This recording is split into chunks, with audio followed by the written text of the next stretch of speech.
Por que o evolucionismo não pode ser levado a sério? Em primeiro lugar, porque a Bíblia nega o evolucionismo.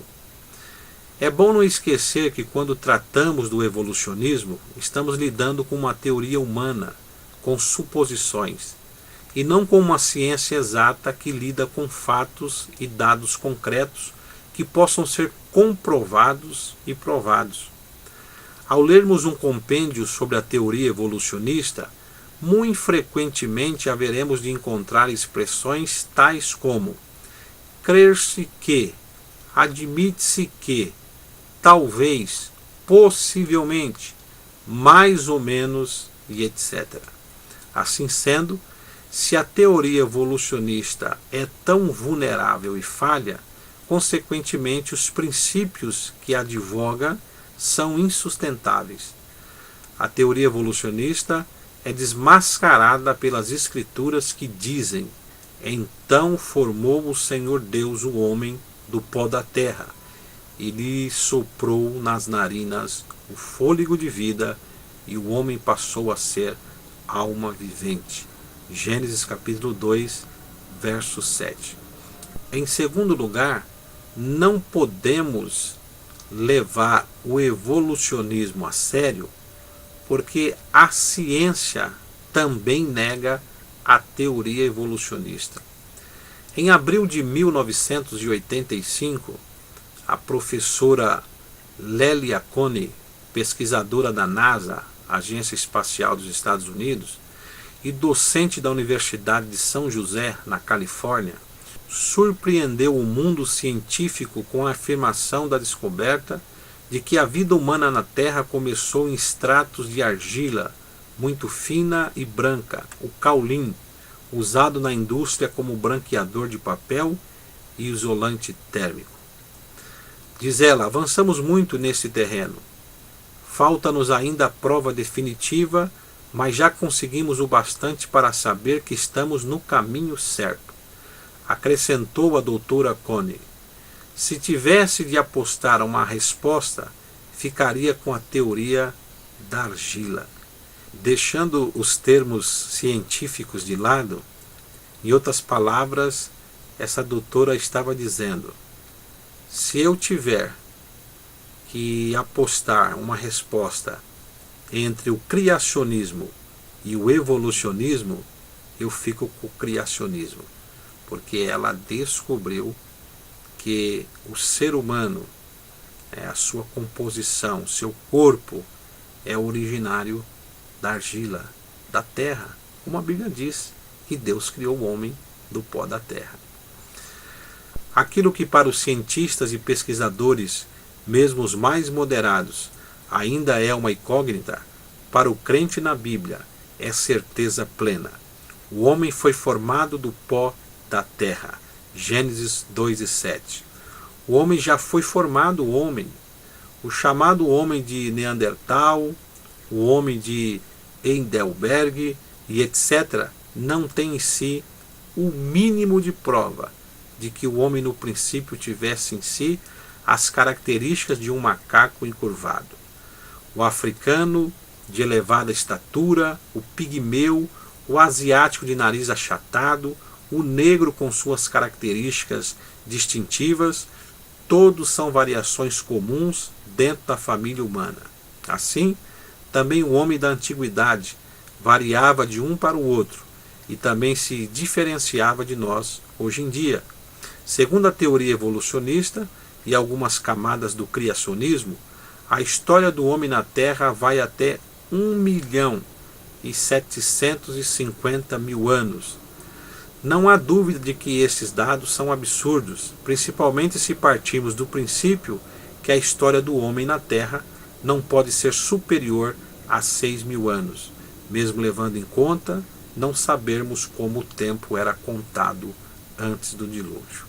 Em terceiro lugar, não podemos levar o evolucionismo a sério, porque, no fundo, Charles Darwin cria na existência de Deus. Quando o naturalista inglês Charles Darwin faleceu, Seu filho Francis Darwin publicou um livro, A Vida e a Correspondência de Charles Darwin. Em uma de suas cartas, datada de 2 de abril de 1873, Darwin escreveu: "Posso dizer-vos que a impossibilidade de considerar este magnífico universo, que contém o nosso eu consciente, como obra do acaso, é para mim o principal argumento em favor da existência de Deus." Em outra carta, datada de 3 de julho de 1881, Darwin confessou ao seu amigo: "Devo dizer-vos que em vosso livro Pretensões da Ciência expressastes a minha profunda convicção, e mesmo mais eloquente do que eu saberia fazê-lo. Isto é, que o universo não é e nem pode ser obra do acaso." Porém, a frase que se destaca neste livro sobre Darwin é esta sua declaração: "Por piores que fossem as crises que atravessei, nunca desci até o ateísmo, nunca neguei a existência de Deus." O verdadeiro homem da ciência prefere repetir as palavras do salmista que há muitos anos disse: "Os céus proclamam a glória de Deus, e o firmamento anuncia as obras de suas mãos." Salmo 19, verso 1.